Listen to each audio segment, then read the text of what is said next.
Bismillah. Assalamualaikum warahmatullahi wabarakatuh.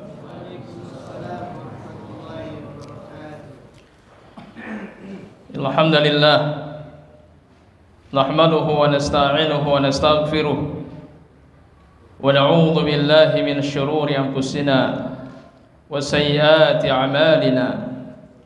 May yahdihillahu fala mudilla lahu wa may yudlil فلا هادي له وأشهد أن لا إله إلا الله وحده لا شريك له وأشهد أن محمدا عبده ورسوله لا نبي بعده. يا أيها الذين آمنوا اتقوا الله حق تقاته ولا تموتن إلا وأنتم مسلمون. يا أيها الناس اتقوا ربكم الذي خلقكم من نفس واحدة وخلق منها زوجها وبث منهما رجالا كثيرا ونساء واتقوا الله الذي تساءلون به والأرحام إن الله كان عليكم رقيبا. يا أيها الذين آمنوا اتقوا الله وقولوا قولا سديدا يصلح لكم أعمالكم ويغفر لكم ذنوبكم ومن يطع الله ورسوله فقد فاز فوزا عظيما. أما بعد فإن أصدق الحديث كتاب الله وخير الهدي هدي محمد صلى الله عليه وسلم وشر الأمور محدثاتها وكل محدثة بدعة وكل بدعة ضلالة وكل ضلالة في النار. Ikhwati fillah, azanallahu wa yakum, hadirin wal hadirat, bapak-bapak, ibu-ibu, jamaah Masjid Al-Jihad yang dimuliakan dan dirahmati oleh Allah Azza wa Jalla. Kumaha Bapak Ibu daramang? Alhamdulillah. Semoga Allah Subhanahu wa taala senantiasa menjaga kesehatan kita sehingga kita bisa istiqamah di dalam belajar ilmu agama. Nah, masih dalam pembahasan tentang ibadah yang mesti kita jalankan terkait Asmaul Husna, Al-Ahad, Al-Wahid, yang berarti Allah Subhanahu wa taala Maha Esa. Apa itu ibadahnya? Apa ibadahnya? At-Tauhid. Kita sama-sama. Secara bahasa apa itu tauhid? Mengesahkan Allah kan. Dia memiliki kata bahasa wahada yuwahidu tauhidan, menjadikan sesuatu satu saja. Nah, adapun setelah istilah artinya adalah menjadikan Allah Subhanahu wa taala sebagai sembahan yang benar dengan segala kekhususannya. Ya, itu makna at-tauhid. Kata Syekh Utsaimin rahimahullah, makna tauhid akan menjadi lebih sempurna lagi bila didahului dengan dua hal. Yang pertama an-nafyu, yang kedua al-itsbat. An-nafyu artinya meniadakan bahwa tidak sembahan yang berhak untuk disembah kecuali hanya Allah Subhanahu wa taala. Jadi meniadakan segala sembahan selain Allah, bahwa semua sembahan Allah itu batil. Yang kedua apa? Al-itsbat illallah, menetapkan bahwa Allah lah satu-satunya yang berhak untuk diibadahi dan disembah. Ada tiga pembagian tauhid. Yang pertama tauhid ar-rububiyah. Apa artinya? Mentauhidkan Allah dalam hal rububiyahnya, bahwa Allah Subhanahu wa taala Al-Khaliq yang Maha menciptakan, Allah Subhanahu wa taala Al-Malik yang Maha berkuasa, Allah Subhanahu wa taala Ar-Rabb yang Maha memelihara, Allah Subhanahu wa taala Al-Mudabbir yang Maha mengatur, Allah Subhanahu wa taala Ar-Razik yang Maha memberi rezeki. Itu tauhid ar-rububiyah, mengesahkan bahwa tidak ada yang menciptakan, tidak ada yang berkuasa, tidak ada yang memelihara, tidak ada yang mengatur, dan tidak ada yang memberikan rezeki kecuali hanya Allah Subhanahu wa taala semata. Itu tauhid ar-rububiyah. Yang kedua tauhid ar-uluhiyah. Apa artinya?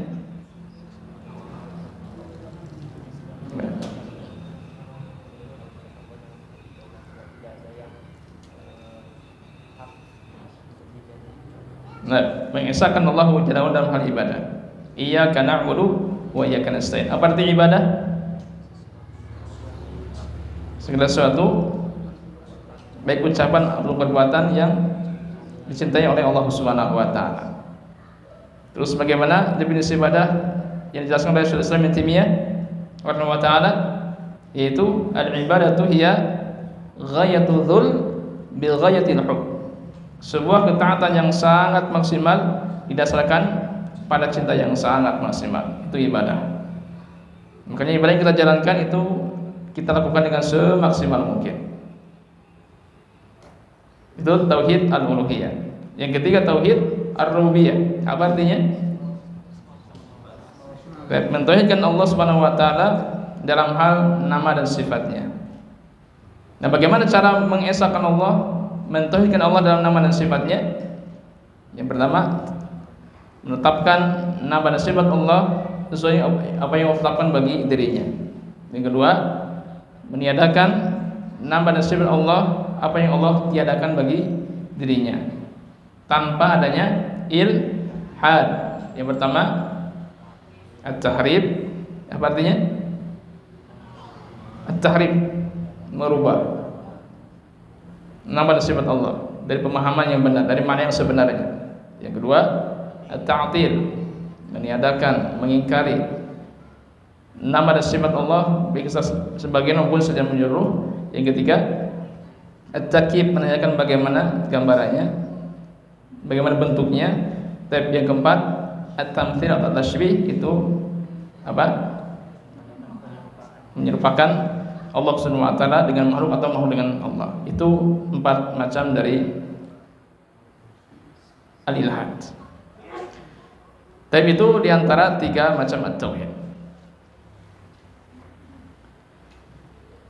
Dan berikutnya, jadi at-tauhid ini akan memberikan pengaruh yang sangat luar biasa ke dalam hati kita.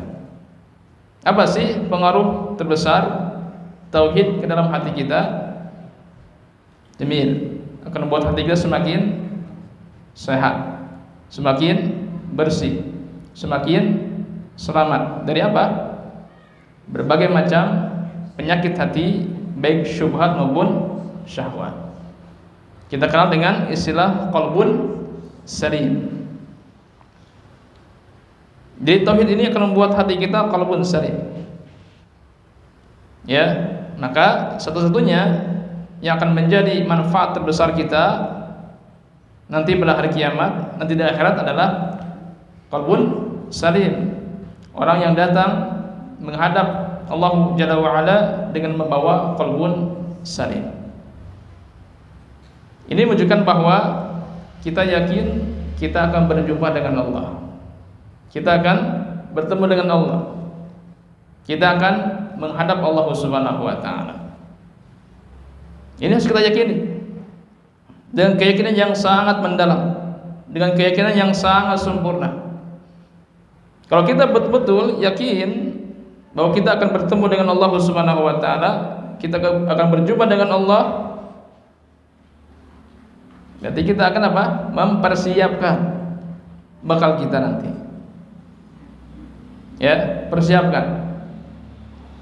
Persiapannya bukan harta yang banyak, bukan jabatan yang tinggi, bukan kemewahan dunia, tapi apa? Apa? Orang yang datang kepada Allah Subhanahu wa taala dengan membawa qalbun salim, hati yang bersih. Ya, hati yang bersih. Nah, jadi satu-satunya yang akan menjadi manfaat terbesar bagi kita nanti di akhirat adalah qalbun salim. Apabila kita datang menghadap kepada Allah Subhanahu wa taala dengan membawa qalbun salim, maka akan terbukalah pintu manfaat yang sangat besar. Dan ingat, tidak ada manfaat terbesar di akhirat kecuali apa? Surga. Ini berarti bahwa di antara sifat penghuni surga adalah memiliki qalbun salim. Lantas apa yang maksud dengan qalbun salim? Apa arti qalbun salim? Hati yang bersih, hati yang sehat, hati yang selamat. Dari apa? Dari kotoran syubhat dan syahwat. Hati yang penuh dengan keimanan yang sangat sempurna kepada Allah Subhanahu wa taala. Hati yang penuh dengan pengesahan yang sangat sempurna kepada Allah Subhanahu wa taala. Nah, jadi yang harus kita miliki adalah qalbun salim. Ini merupakan pengaruh dari tauhid kita kepada Allah Subhanahu wa taala. Nah, jadi orang yang akan memasuki surga Allah Subhanahu wa taala itulah orang-orang yang memiliki qalbun salim dalam dua hubungan. Yang pertama, qalbun salim hubungan dengan Allah Subhanahu wa taala. Apa sih maksud qalbun salim hubungan dengan Allah? Apa maksudnya? Ibadah. Apabila hati kita qalbun salim dengan Allah Subhanahu wa taala, maka hati kita akan bersih dari berbagai macam kotoran syirik. Jadi apabila hati kita qalbun salim dengan Allah Subhanahu wa taala, hati kita akan bersih dari kotoran syirik, baik kecil maupun yang besar. Disebabkan karena kesempurnaan at-tauhid. Jadi apabila tauhid kita sempurna, maka hati kita akan qalbun salim dengan Allah Subhanahu wa taala. Ini dua hal yang tidak bisa dipisahkan. Apabila hati kita qalbun salim dengan Allah, hati kita akan bersih dari kotoran syirik. Tapi sebaliknya, apabila hati kita tidak qalbun salim dengan Allah Subhanahu wa taala, hati kita penuh dengan noda-noda kesyirikan. Ya, noda-noda kesyirikan. Nah, makanya orang-orang yang hatinya bersih, hatinya sehat dan selamat dari kesyirikan, alias memiliki qalbun salim, maka dia memiliki tingkatan tauhid yang paling tinggi. Ya, tauhid yang paling tinggi, karena tauhid seorang itu bertingkat-tingkat. Ada yang pertama, orang yang bertauhid faham tentang la ilaha illallah. Apa arti la ilaha illallah? Tidak sembahan yang berhak untuk diibadahi dengan sebenarnya kecuali Allah Subhanahu wa taala semata. Dia mengucapkan la ilaha illallah, dia paham maknanya, tapi enggak ada amalannya.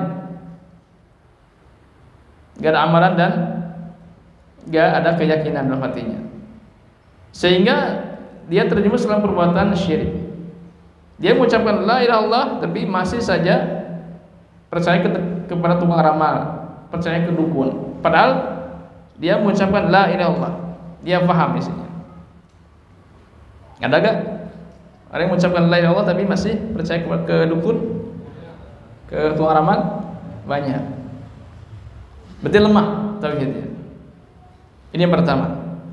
Yang kedua, orang-orang yang bertauhid tapi masih melihat ada kekuatan di samping kekuatan Allah Subhanahu wa taala. Dia menjadikan kekuatan itu menjadi sandarannya, menjadi harapannya yang besar, menjadi optimis.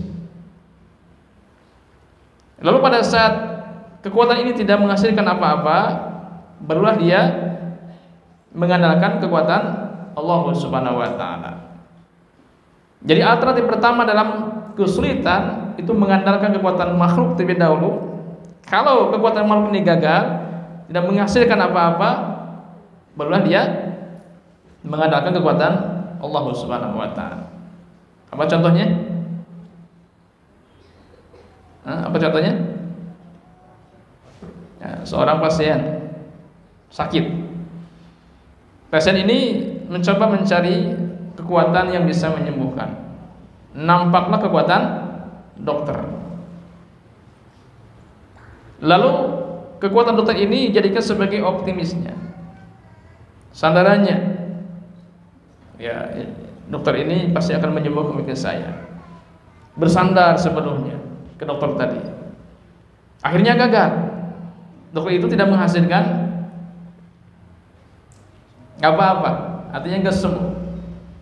Setelah itu dia mencari lagi dokter yang kedua, masih gagal lagi. Ketiga, keempat dan seterusnya. Nah, ketika beberapa dokter dia jumpai ternyata nggak ada hasilnya, dia nggak sembuh-sembuh, akhirnya dia apa? Menghadap Allah Subhanahu wa taala, dia mengatakan, "Ya Syafi, ya Allah, Engkau yang Maha menyembuhkan, sembuhkanlah penyakit hamba." Nah, jadi alternatif dalam kesulitan itu dia mengandalkan kekuatan selain Allah Subhanahu wa taala.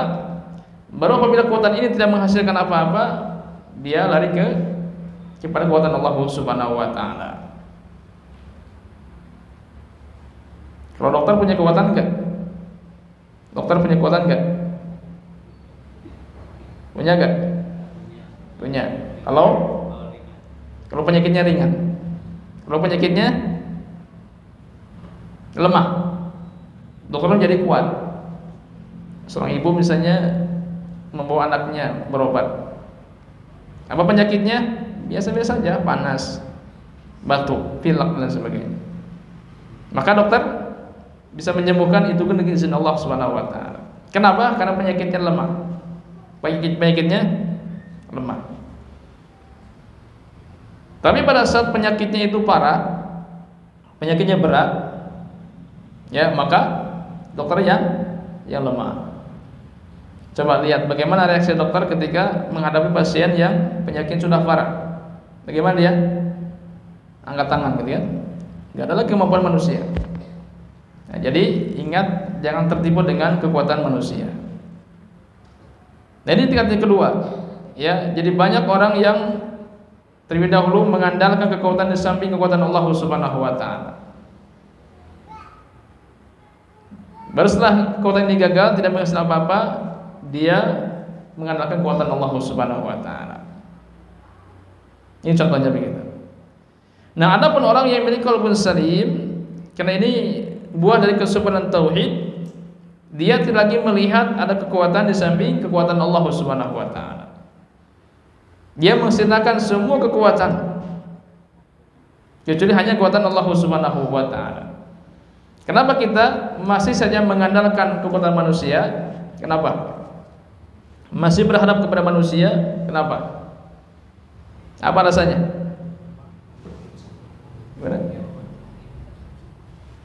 Kenapa? Kita selalu bersandar kepada kekuatan manusia, mengandalkan manusia. Kenapa? Kurang yakin. Karena kita tidak mensinakan manusia dengan tauhid. Apa artinya? Orang yang bertauhid dengan tauhid yang sempurna kepada Allah Subhanahu wa taala, dia akan mensinakan semua kekuatan di samping kekuatan Allah Subhanahu wa taala. Dokter ini lemah, enggak ada kekuatan. Dia bisa menyembuhkan itu pun karena kekuatan dari Allah Subhanahu wa taala. Lemah, ya. Dia mengatakan la haula wala quwwata illa billah. La haula, tidak ada daya, wala quwwata, dan tidak ada kekuatan illa billah,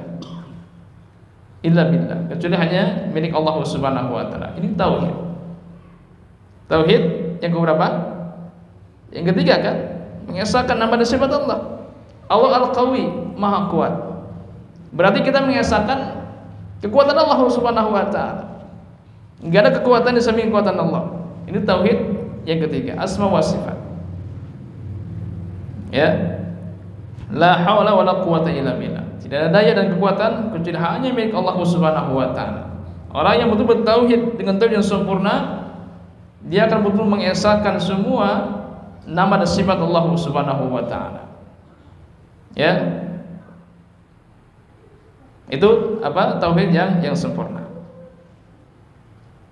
Kalau kita masih mengandalkan kekuatan makhluk, mengandalkan berharap kepada makhluk, berarti tauhid kita kepada nama dan sifat Allah masih lemah. Perlu ditingkatkan lagi.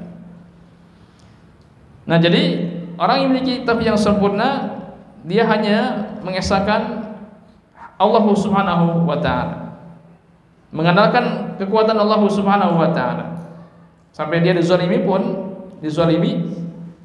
oleh orang lain, dia enggak berani lapor ke A dan ke B. Dia enggak berani mengandalkan kekuatan makhluk. Tapi dia hanya menyerahkan kezaliman ini kepada siapa? Kepada Allah Subhanahu wa taala. Dia hanya melaporkan berkas-berkas kezaliman hanya kepada Allah. Bagaimana melaporkan berkas-berkas kezaliman kepada Allah? Bagaimana caranya? Nah, doa apa doanya? Hasbi Allah wa ni'mal wakil. Hasbi Allah, cukuplah Allah. Yang lain gak cukup. Wa ni'mal wakil, dialah sebaik-baik wakil. Jadi orang yang memiliki tauhid yang sempurna, ketika zalimi orang lain, dia hanya mengandalkan satu kekuatan saja, kekuatan Allah Subhanahu wa taala. Dia serahkan kezaliman itu kepada Allah Subhanahu wa taala dengan mengatakan hasbi Allah wa ni'mal wakil. Sebulan zalim, hasbi Allah wa ni'mal wakil. Sebulan zalim lagi, hasbi Allah wa ni'mal wakil. Itulah apabila seorang telah meraih tauhid yang sempurna. Ya, jadi itu diantara beberapa tingkat tauhid. Yang pertama apa tadi? Orang yang bertauhid tapi masih percaya ke tukang ramal, percaya ke tukang dukun tadi. Padahal ada tauhid. Yang kedua, orang yang bertauhid tapi masih saja mengandalkan kekuatan di samping kekuatan Allah Subhanahu wa taala. Ada banyak ketika ini tingkat tauhid yang paling tinggi dan sempurna. Apabila seorang bertauhid betul-betul tidak ada satu kekuatan di samping kekuatan Allah Subhanahu wa taala. Makanya untuk mengoreksi tauhid kita, apa caranya bagaimana? Bayangkan ada dua rumah yang bergandengan kan. Rumah yang pertama, rumah yang dipakai praktek perzinahan. Rumah kedua dipakai praktek perdukunan. Itu ujian nama. Cing orang ngambek nu mana? Lebih marah yang mana? Nah, kalau kita ternyata lebih marah kepada rumah yang dipakai praktek perdukunan, kesyirikan, daripada rumah yang dipakai praktek perzinahan, ini pertanda bahwa tauhid kita sempurna. Kenapa demikian? Karena dosa yang paling besar adalah dosa syirik daripada perzinahan. Innallaha la yaghfiru ay yushraka bihi wa yaghfiru ma duna dzalika liman yasha. Sesungguhnya Allah Subhanahu wa taala tidak akan menerima dosa syirik. Dia akan mengampuni dosa syirik, tapi Allah Subhanahu wa taala akan mengampuni dosa daripada syirik siapa yang kehendaki. Ya. Jadi tauhid kita sempurna. Nah, sebaliknya apabila kita lebih marah kepada rumah yang dipakai praktek perzinahan daripada rumah yang dipakai praktek perdukunan, ini punya manusia begitu. Coba aja kalau ada praktek prostitusi perzinahan, di mana digerebeknya ramai-ramai. Sementara tempat praktek perdukunan dibiarin saja. Itu pertanda bahwa tauhid kita lemah, tauhid yang berpenyakit, tauhid yang penuh dengan kecacatan. Ya, maka orang yang memiliki qalbun salim, tauhid yang sempurna, akan muncul reaksi apa? Marah dengan perbuatan syirik, marah kepada pelaku perbuatan syirik. Nah, ini qalbun salim hubungan dengan Allah Subhanahu wa taala, artinya hati yang bersih, hati yang sehat, hati yang selamat dari berbagai macam kesyirikan, disebabkan karena kesempurnaan at-tauhid. Sekali lagi, apabila tauhid kita sempurna, maka hati kita akan qalbun salim dengan Allah Subhanahu wa taala, hati kita akan bersih dari kesyirikan. Apabila seorang hatinya tidak qalbun salim dengan Allah Subhanahu wa taala, maka hatinya akan penuh dengan kotoran dan noda kesyirikan. Ini yang pertama. Yang kedua, qalbun salim hubungannya dengan manusia. Di samping qalbun salim hubungan dengan Allah Subhanahu wa taala, yang kedua qalbun salim hubungannya dengan manusia.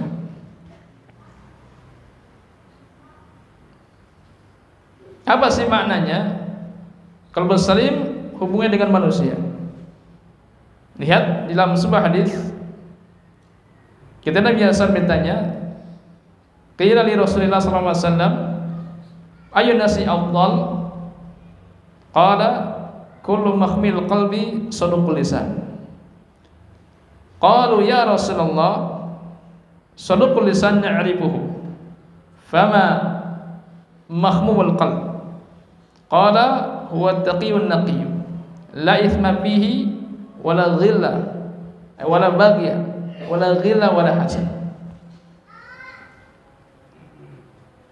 Qila Rasulullah SAW, Nabi SAW pernah ditanya, ya Rasulullah, wahai Rasulullah, ayyun nasi afdal, manusia manakah sih yang paling utama, yang paling terbaik? Qala, maka Nabi SAW menjawab, kullu mahmumil qalbi saduqul lisan. Manusia yang paling mulia, manusia yang paling utama, manusia yang paling terbaik adalah setiap orang yang hatinya mahmum dan lisannya saduq. Qalu ya Rasulullah, para sahabat bertanya lagi, wahai Rasulullah, saduqul lisan na'rifuhu. Kalau lisan yang saduq, kami telah mengetahuinya, kami telah memahaminya. Apa arti lisan yang saduq? Apa artinya? Nah, lisan yang penuh dengan kebenaran dan kejujuran. Fama mahmumul qalbi. Apa sih yang dimaksud dengan hati yang mahmum?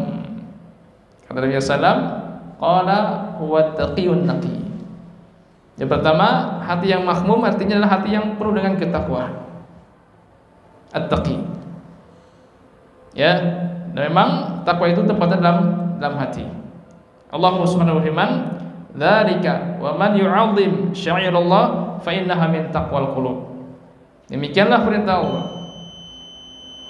Setelah kita lanjut pada sunnah Isya, wassalamualaikum warahmatullahi wabarakatuh.